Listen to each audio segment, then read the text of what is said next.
Salut! Salut tout le monde, on vous retrouve aujourd'hui, Edwige et moi, pour un nouveau trade horreur, mais avant ça, générique.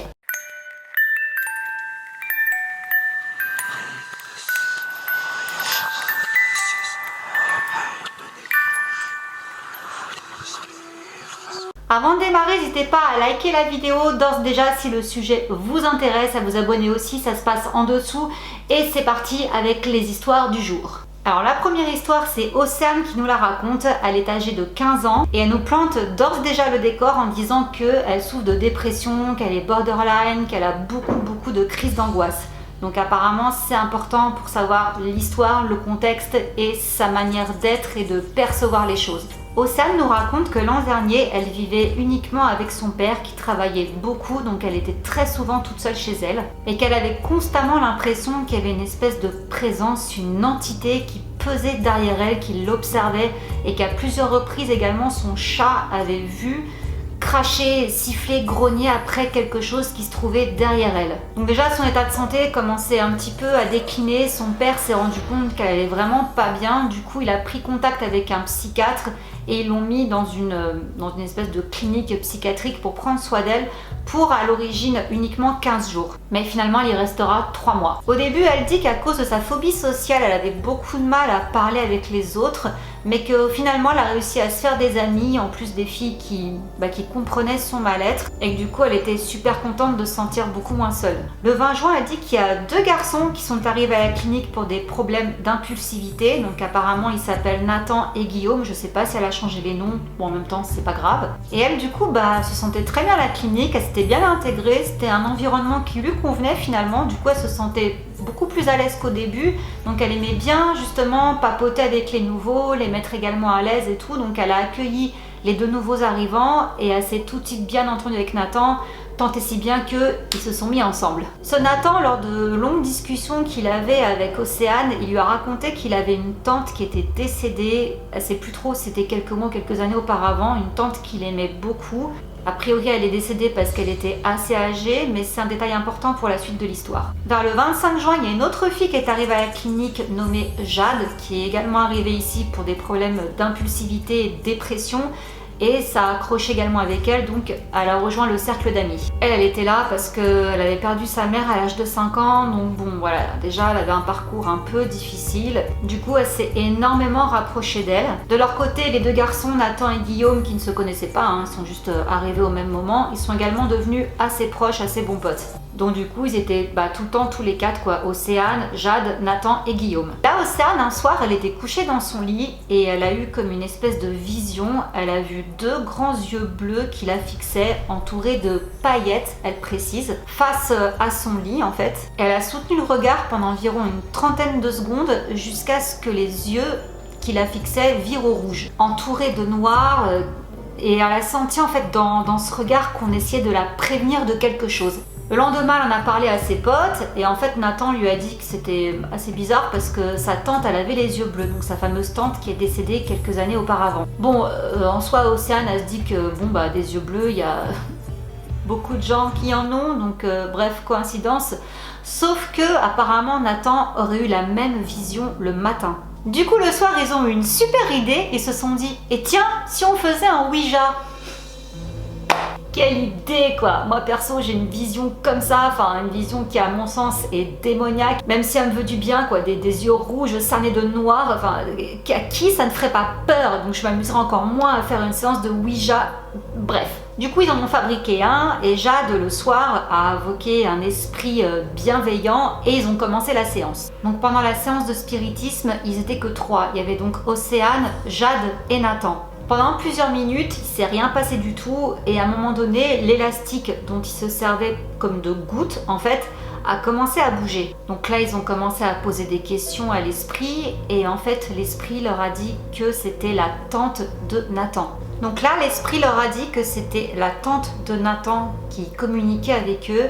Et à ce moment-là, Océane lui a demandé si c'était bien elle qu'elle avait vue au pied de son lit en train de la fixer avec les yeux rouges. Elle a dit que oui, c'était elle. Et à ce moment-là, il y a des bruits de coups dans le mur qui ont commencé à résonner. Du coup, ils ont clôturé la séance et après ils sont retournés dans leur chambre. Mais ils se sont quand même fait la réflexion à ce moment-là de se dire mais qui frappait dans les murs en fait. Ils ont refait plusieurs séances au cours desquelles ils ont réussi apparemment à contacter la maman de Jade. Et ils en ont fait une autre avec Guillaume et apparemment il n'a pas respecté l'esprit à ce moment-là. Elle précise pas plus, donc à mon avis il a peut-être dû rigoler, pas prendre ça au sérieux et peut-être taquiner l'esprit. Je sais pas quel genre de choses il a pu lui dire.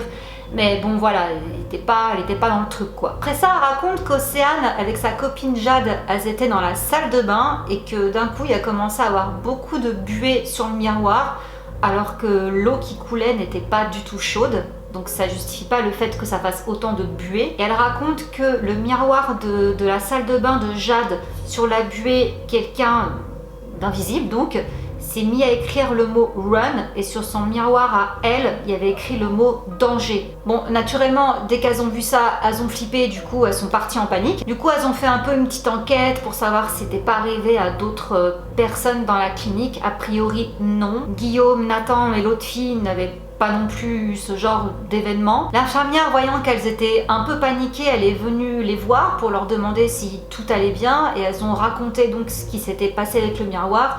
Et l'infirmière s'est en soi moquée d'eux en disant que non, qu'elles avaient halluciné ou que au pire c'est quelqu'un qui avait écrit ça juste avant qu'elles prennent leur douche et qu'avec les vapeurs, le mot était ressorti quoi, mais que personne n'avait écrit ça comme ça, que ça n'avait pas de sens quoi. Donc en gros, elle les a pas crues. Mais Sian, elle a un peu du mal à croire à ça parce que pour elle, c'est quand même assez bizarre que ça soit produit juste après que Guillaume se soit moqué de l'esprit. Bref, suite à ça, Océane a quitté la clinique, elle est rentrée chez elle et elle nous dit qu'elle s'est convertie à la Wicca. Franchement, cette histoire, elle est mignonnette, ça va, je trouve qu'elle fait pas trop peur, c'est encore des histoires de Ouija, on connaît, hein, mais en soi, à chaque fois quand je lis des traits d'horreur, je me dis « Oh, ça fait pas peur, ça fait pas peur, ça fait pas peur », mais en soi, je pense que si ça m'arrivait réellement, j'aurais quand même peur, quoi. Bref, passons à l'histoire suivante. Là, je n'ai pas le nom de la personne, donc écoutez, on va l'appeler Anna. Donc Anna nous raconte qu'au moment des faits, elle avait entre 14 et 15 ans. Donc vu que c'était il y a une quinzaine d'années, elle a 30 ans maintenant, mais ça a dû la marquer pour qu'elle se rappelle aussi bien. Elle vivait dans une petite ville en Alsace, autour de 10 à 15 000 habitants. Donc elle nous plante un peu le décor en nous disant dans un premier temps qu'elle était à ce moment-là en couple avec un garçon qui s'appelle Sam. Elle dit qu'il était plutôt connu pour être très sportif au lycée qui se situe en face de son collège, donc manifestement il était un peu plus âgé qu'elle, et qu'il avait beaucoup d'amis. Elle, c'était plutôt l'inverse, c'était le genre de fille à préférer bouquiner, à être plus discrète, voilà. À cette période-là, il y a un homme qu'elle appelle Benoît, donc elle dit pas son vrai nom, qui l'a ajouté sur MSN. Donc oui, c'était l'époque de MSN. Elle l'a accepté parce que le nom lui disait quelque chose. Ils ont discuté, tout ça, et a priori, c'était un ami de Sam, son petit copain. Elle, elle s'est doutée de rien, s'est dit ok, de toute façon, ce nom me dit quelque chose, donc elle l'a cru. Les jours se passent, ils continuent à chatter ensemble, à s'échanger des politesses, voilà, c'était vraiment rien de fifou.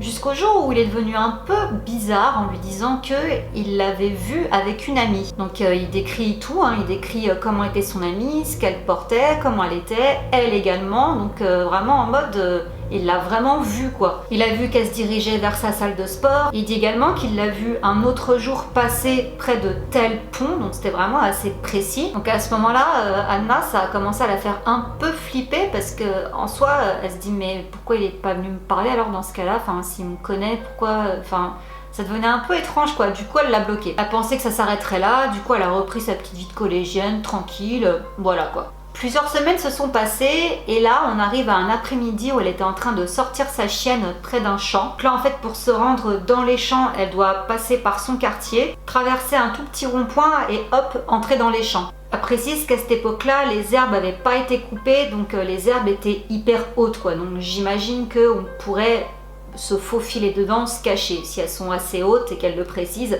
je pense que ça a son importance pour la suite de l'histoire. Et donc en fait, elle fait donc son petit chemin, traverse son quartier pour se rendre dans les champs, et au niveau du petit rond-point, elle a vu une voiture qui stationnait, une Peugeot. Donc à ce moment-là, quand elle voit la voiture, elle était à l'arrêt, et là, elle se met à démarrer. Et là, Anna, elle commence clairement à avoir un très mauvais feeling. Elle observe la voiture en biais, là, du coin de l'œil, et elle voit que la voiture accélère. À ce moment-là, Anna, elle arrive dans les champs, et là, elle tape une pointe, elle se met à courir avec son chien au bout de la laisse qui lui du coup kiffait, vivait sa meilleure vie, genre ouais on court dans les champs et tout, donc elle se met à tracer. Et là à un moment donné elle commence à approcher d'un jardin qui était attenant au champ, du coup elle s'est dit bon là je vais être à découvert, donc hop elle s'est accroupie dans les hautes herbes. Son chien il a suivi, il s'est accroupi, il a pas bougé, il a fait la carpette. Là elle a vu à quelques mètres d'elle, à l'entrée des champs, 3 hommes qui se mettaient à courir dans sa direction. Elle entendait encore le bruit du moteur de la voiture qui continuait à tourner. Les types ils étaient là en train de regarder partout, genre vraiment ils la cherchaient quoi. Au bout d'un moment ils ont finalement renoncé vu qu'ils n'ont pas réussi à la retrouver.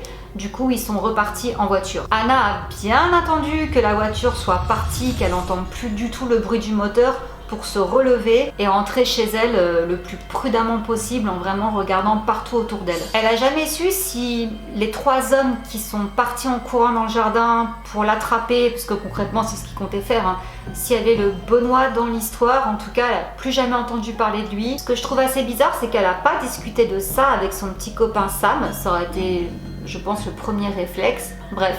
En tout cas, la morale de l'histoire, c'est qu'elle nous dit qu'elle a eu raison de croire en son instinct parce qu'elle est sûre et certaine que ces types-là voulaient lui faire du mal, voulaient lui faire quelque chose, la kidnapper pour faire Dieu sait quoi. On arrive maintenant à la dernière histoire. Je ne sais pas comment s'appelle le personnage de cette histoire, du coup on va l'appeler Pierre. Alors Pierre, il nous dit que ça lui est arrivé il y a quelques années cette histoire. Il était chez sa grand-mère, comme très souvent parce que ses parents travaillaient beaucoup, du coup sa grand-mère le gardait régulièrement. Et elle nous raconte qu'il était dehors en train de jouer au tennis contre un mur tout seul, quand tout à coup il s'est senti observé. Vous savez ce sentiment là qui donne des fourmillements dans le dos, on a l'impression qu'il y a quelque chose qui pèse sur nous là, on sait pas c'est quoi, c'est pas palpable.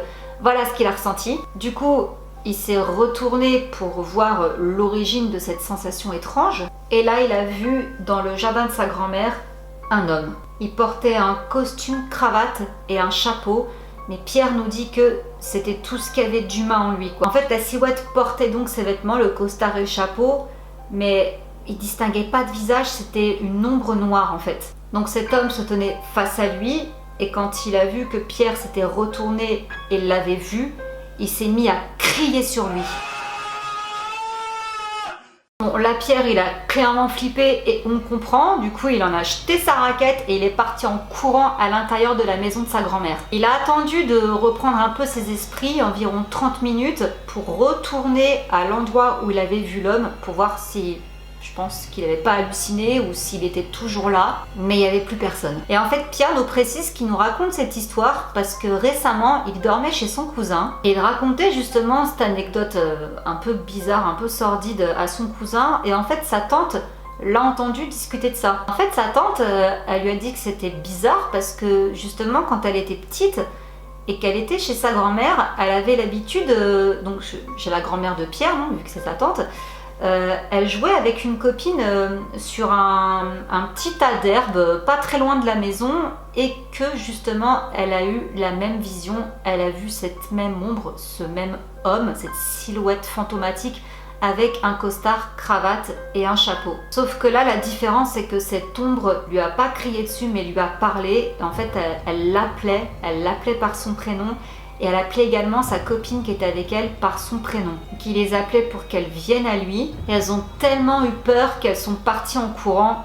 Donc en fait, elles ont eu la même réaction que Pierre. À cette époque-là, sa tante, elle en avait parlé à sa grand-mère. Et en fait, sa grand-mère lui a dit que apparemment, elle n'était pas la seule à avoir vu cette ombre. Plusieurs personnes dans le coin avaient également vu la même ombre, la même silhouette. Apparemment, ça correspondrait parfaitement à la silhouette d'un curé qui aurait vécu dans une église proche de chez sa grand-mère au XVIIIe siècle. Voilà, mais écoutez, je suis un peu dubitative face à celle-ci. Pour moi, c'est la meilleure des 3.